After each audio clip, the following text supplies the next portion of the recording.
నమస్తే.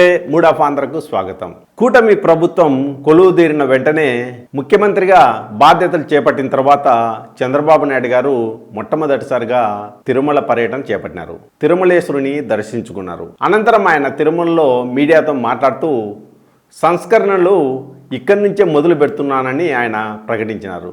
మంచిదే, మంచి పనులకు శ్రీకారం చుట్టడం అనేది ప్రజలు ఖచ్చితంగా స్వాగతిస్తారు. అది ఏ ప్రభుత్వం అయినప్పటికీ. వైసీపీ ప్రభుత్వం మంచి చేసినా ప్రజలు స్వాగతిస్తారు, ప్రస్తుతం కూటమి ప్రభుత్వం మంచి చేసినా ప్రజలు స్వాగతిస్తారు. కానీ మంచి చేయడం పక్కన పెడితే ఆచరణ విషయానికి వస్తే మరో రకంగా జరుగుతుంది. చెన్నైలో జీ స్క్వేర్ అనే ఒక రియల్ ఎస్టేట్ సంస్థ ఉంది. ఆ సంస్థ వాళ్ళు ఏం చేసినారంటే ఆ నగరంలో వెంచర్లు వేసే చోట టీటీడీ పేరుతో ఆలయాన్ని నిర్మించాలని అనుకున్నారు.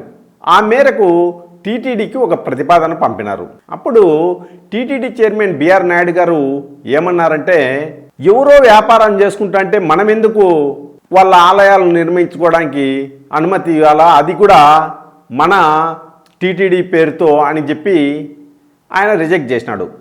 నిన్న సీఎం చంద్రబాబు నాయుడు గారితో టీటీడీ చైర్మను అట్లనే ఉన్నతాధికారులు సమావేశమైనారు. టీటీడీలో ఎలాంటి సంస్కరణలు చేపట్టాలనే విషయమై ఆ సమావేశంలో కీలక చర్చ జరిగింది. ఈ సందర్భంగా జీ స్క్వేర్ సంస్థ వాళ్ళు తమ వెంచర్ల వేసే చోట టీటీడీ పేరుతో ఆలయాన్ని నిర్మించే విషయమై ప్రస్తావనకు వచ్చింది.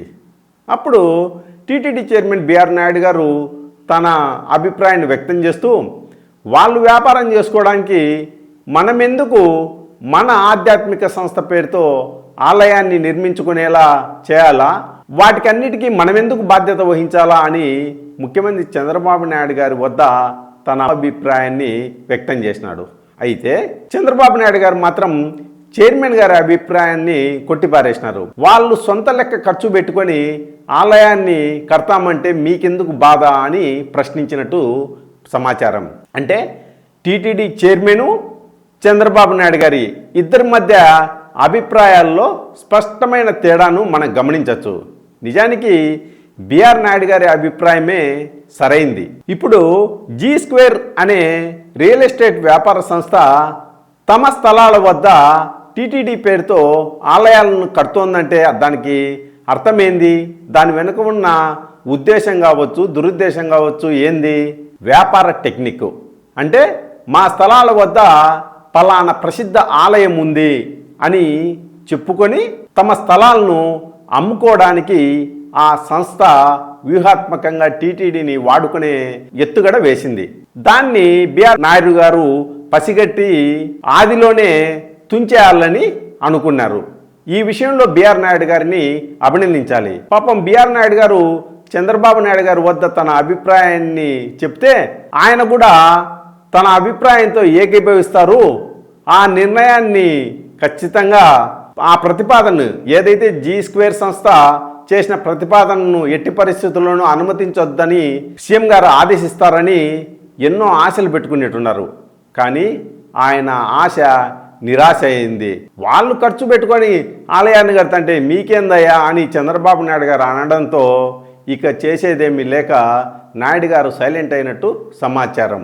కానీ హిందూ భక్తుల మనోభావాలను గాయపరిచేలా జీ స్క్వేర్ సంస్థకు అనుమతి ఇవ్వడము ఉందని అభిప్రాయము, చర్చ జరుగుతుంది. మరి చంద్రబాబు నాయుడు గారు రానున్న రోజుల్లో ఎలా వ్యవహరిస్తారో చూడాలి. మరీ ముఖ్యంగా సనాతన ధర్మం గురించి పెద్ద ఎత్తున డైలాగులు కొట్టే డిప్యూటీ సీఎం పవన్ కళ్యాణ్ గారు కూడా ఈ విషయంలో తన అభిప్రాయాన్ని బయటికి చెప్పాల్సిన అవసరం ఎంతైనా ఉంది.